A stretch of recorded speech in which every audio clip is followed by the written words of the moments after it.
Okay, great and glorious to be famous one day. Nick Dutch back again.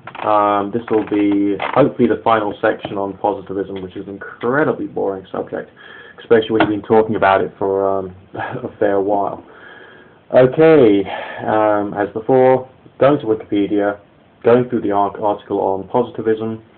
We're referring some of it back to what we've already learned about anti-positivism, and trying to see how we can apply science to the occult. Okay, the criticism. Historically, positivism has been criticized for its universalism, contending that all processes are reducible to physiological, physical, or chemical events. Social processes are reducible to relationships between and actions of individuals, and that biological organisms are reducible to physical systems. So, positivism has actually been criticized, which doesn't completely debunk the whole thing. It just says that positivism has certain issues when applied to certain ideas, which is what I've been saying all along. Okay, Max Horkheimer and other critical theorists criticized positivism on two grounds. Firstly, it falsely represented human social action. The first criticism argued that positivism systematically fails to appreciate the extent to which the so-called social facts it yielded did not exist out there in the objective world, but were themselves a product of socially or historically mediated human consciousness. Positivism ignored the role of the observer in the constitution of social reality, and thereby failed to consider the historical and social conditions affecting the representation of social ideas. Positivism falsely represented the objects of study by rectifying social reality as existing objectively and independently of those whose action and labor actually produce those conditions. Secondly, he argued, we're not through the whole thing yet.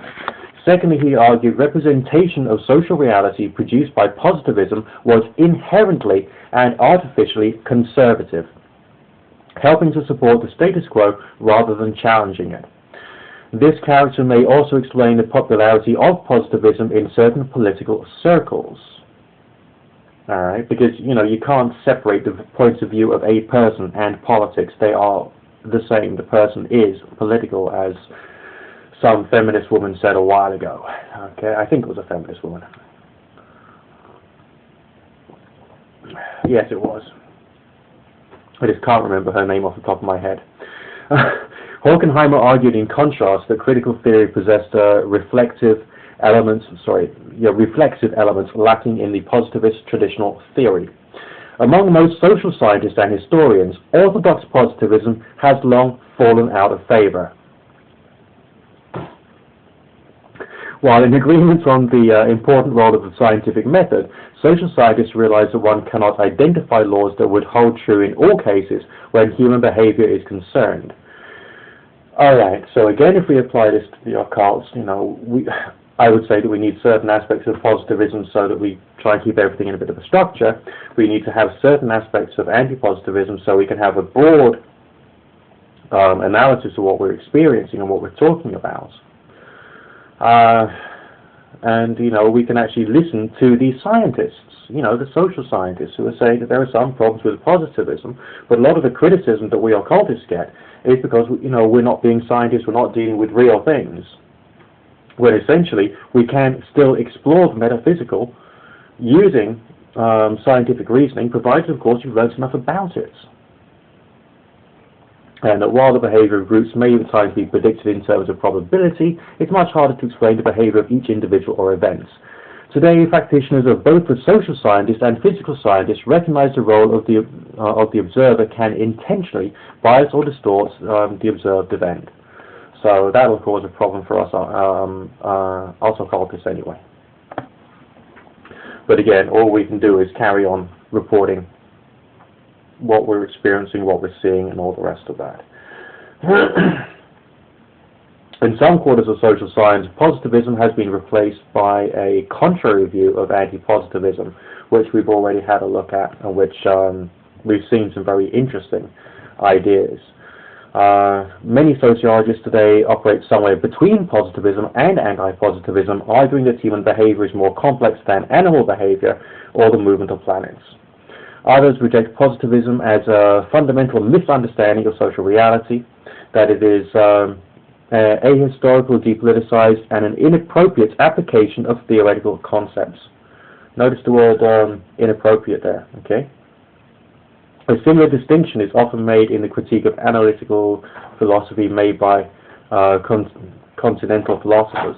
Some argue humans have free will, imagination, and irrationality, which I'm pretty sure we all do, so that our behavior is at best difficult to explain by rigid laws of society. Okay, so, you know, this is interesting stuff. So maybe for the occult we need to apply anti-positivism, maybe even expand upon it and try and create a school of anti-positivism which has some structure to it that we can then steal from positivism without going too far the other way. But although we're amateur explorers in these fields, there must be some benefit that we can still give to the world, provided of course we don't just jump to the conclusions of beliefs and not trying to jump to these things too quickly and too readily. Okay.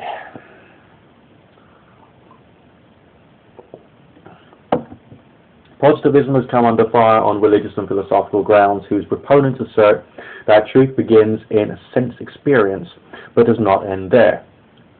Positivism fails to prove that there are not abstract ideas, laws, and principles beyond particular observable facts and relationships and necessary principles, or that we cannot know them.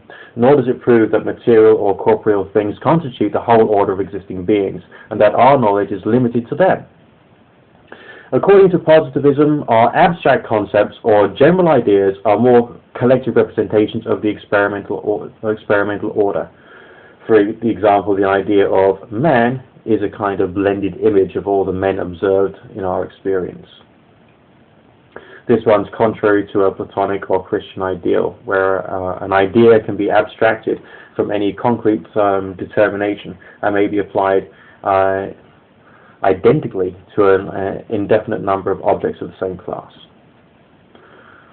Okay, so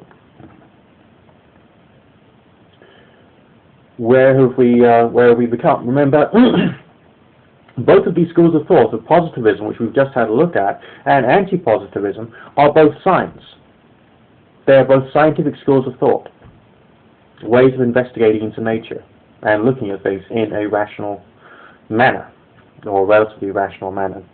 If you approach something which can only be tested anti-positivistically, for instance, and you're using positivistic methodology, you're creating a fallacy, because these approaches are relevant to various things. If you're dealing with the physical laws, as I mentioned before, like chemical reactions, heat, and the rest of it, positivistic methodology is perfect.